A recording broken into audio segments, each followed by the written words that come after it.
महात्मा गांधी के सिद्धांतों पर जैन धर्म का प्रभाव। आज की वीडियो में हम जानेंगे कि किस प्रकार महात्मा गांधी के सिद्धांत जैन धर्म से प्रभावित थे।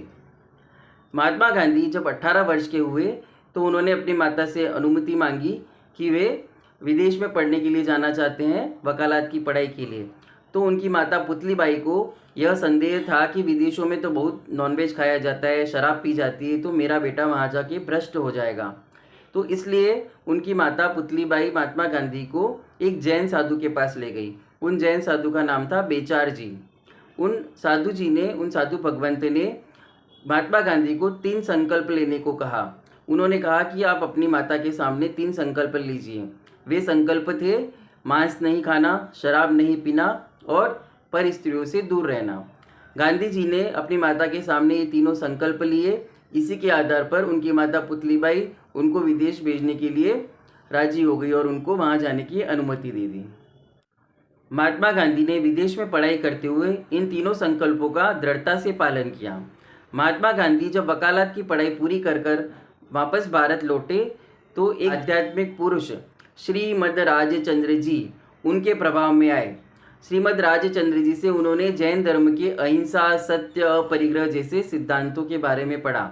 इन सिद्धांतों के बारे में सीखा और महात्मा गांधी ने इन जैन धर्म के सिद्धांतों को अपने जीवन में उतारा। महात्मा गांधी का पूरा जीवन अहिंसा, सत्य और अपरिग्रह के सिद्धांतों पर आधारित था। वे अहिंसा के पुजारी कहे जाते हैं। उन्होंने सत्य और अहिंसा के बल पर देश को आज़ादी दिलाई।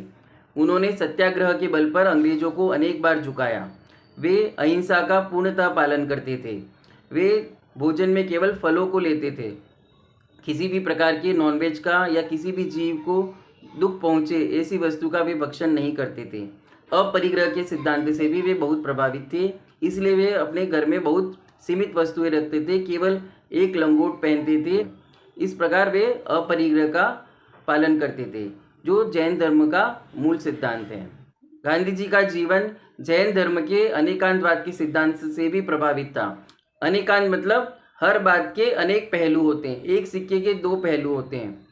अनेकांत के आधार पर ही गांधी जी मानते थे कि हिंदुओं को हिंदुओं की दृष्टि से देखना चाहिए, मुसलमानों को मुसलमानों की दृष्टि से देखना चाहिए, ईसाइयों को ईसाइयों की दृष्टि से देखना चाहिए, और इन्हीं सिद्धांतों पे वे चले।